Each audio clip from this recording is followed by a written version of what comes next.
So why don't you just basically tell us about some of the books you've written and also some of the documentation of CIA drug running that you've come across?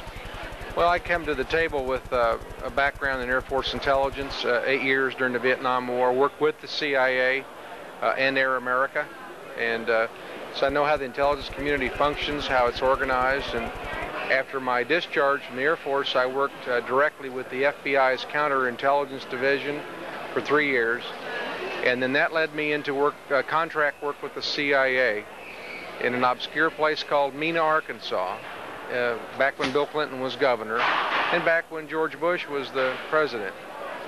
And I personally witnessed complicity between these two men, Bush and Clinton, in terms of transporting cocaine into the U.S.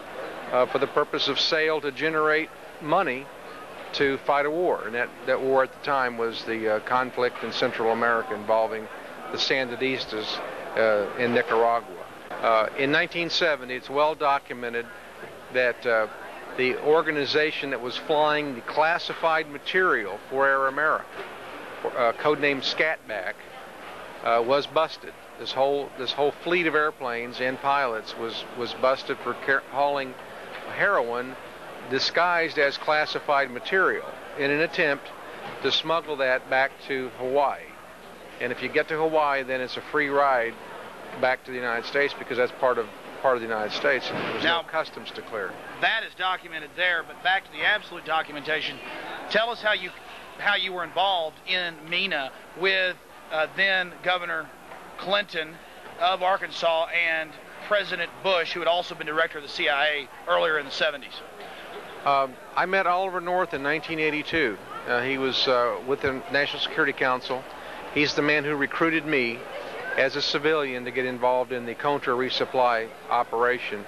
He told me that this was taking place in Mena, Arkansas, that George Bush was overseeing the entire project in order to insulate the executive branch from the scheme, because certainly there were constitutional considerations there. I went to Mena. I met a man named Barry Seal, who I was told was the CIA contractor who had the contract to resupply the Contras. Sure, in fact, I found a large base there under construction. I was hired initially to be a flight instructor. I'm a certified flight instructor. My last tour of duty in Southeast Asia was to assist the Cambodians and equip them to fight a covert war. And here we were doing basically the same kind of training. This time we were equipping Nicaraguans to fight communism in Central America. And did you ever actually see the cocaine, or you just were at the base and knew that it was being flown in? No, after walking around with blinders on for 2 years, it became to the point I could no longer deny what was going on. And as I document and discuss in my book, Compromised, it's a book I wrote about this subject, Compromised Clinton, Bush, and the CIA. In 1987, I came face to face with a C-130 full of cocaine, just literally tons of it stored in ammunition boxes on a flight that was returning. And from that point on, I couldn't deny it, and I asked for a full-scale investigation, and went directly to Oliver North, I might point out, to request for that to occur. And the investigation obviously didn't happen. I was labeled a security risk and a threat to the operation, which clearly showed to me that this was being sponsored and sanctioned by the U.S. government. So they were flying guns out and coke in? Yeah. Heroin also? I had no knowledge of that. It was cocaine. Where are we going now today? Would you say that the majority of, how big a percentile of the narcotics coming into this nation are controlled by the National Security Agency or the CIA? I have no way of knowing, but I use logic on these kinds of scenarios. If you are to believe the Pentagon, and I do, we have a security net over this country, down-looking satellites and radar that is designed to stop as small of an incoming target as an air-to-ground missile launched from a Soviet MiG out of Cuba. Now, if that's the case, and you can do that, and I believe we can do that, that's been proven time and time again we can, you have to ask yourself, how are all these drugs getting into this country? So what are the drug busts that we see? Are those cowboys or people that were not inside, who are not licensed drug runners for the CIA being busted? Oh, the independent, the entrepreneurs, the little guys, the guys with a Cessna that gets caught with a duffel bag full and goes to prison for life. The juxtaposition of that is a C-123 with 5 tons coming in unabated. So, how do we stop this? Just education? No. We, the American people, first of all, say we don't want a war on drugs.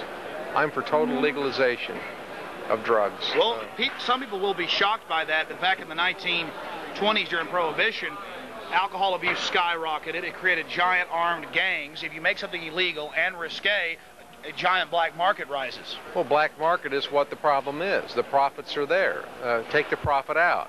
And then it loses the flair and it loses the money. Not only does it lose that, anybody else still in the trade certainly surfaces as a cold sore real abruptly. The banks that launder the money would surface and probably go bankrupt. It'd be interesting as an experiment, I've always said, to let's say we're not going to do this permanently, but for 3 months, for 90 days, we're going to have a test, and we're going to legalize cocaine for 90 days, and just see the reaction of corporations, companies, big businesses that are in the drug business, and banks that launder the proceeds, and watch them surface, because they would go into withdrawal real abruptly. Well, Mr. Reed, just 2 more short questions, and I appreciate your time with us here today. The general public has a gut level feeling that the information you're discussing is true. Even Esquire did a large article 2 months ago about it in their September issue, documenting it, DEA people, carte blanche admitting it. And we've seen articles in early 97 about the Federal Reserve Bank of Dallas and San Antonio being caught with $3 billion of drug money. This goes to the highest levels. Truthfully, it's good to say we should decriminalize drugs. At the same point, isn't the war on drugs also creating the police state that they like? That's my greatest concern. I don't say let's legalize drugs because I want to see you use drugs or anybody else. We have not had a war on drugs. We've had a war on our Bill of Rights under the guise of the war on drugs.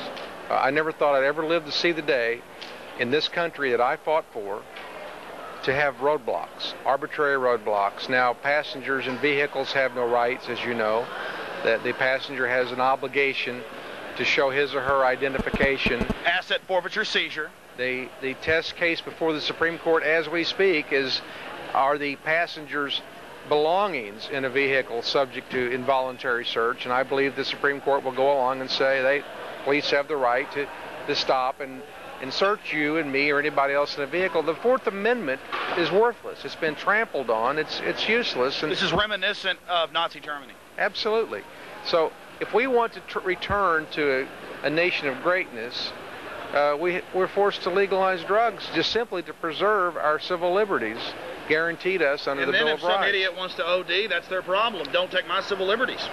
To me, that person who OD'd is a lot less threat than a group of SWAT team officers kicking down a door inadvertently and shooting the wrong guy. And saying it's because of drugs. Absolutely. That's their umbrella. Mr. Reed, thank you very much for talking to us. Thank you.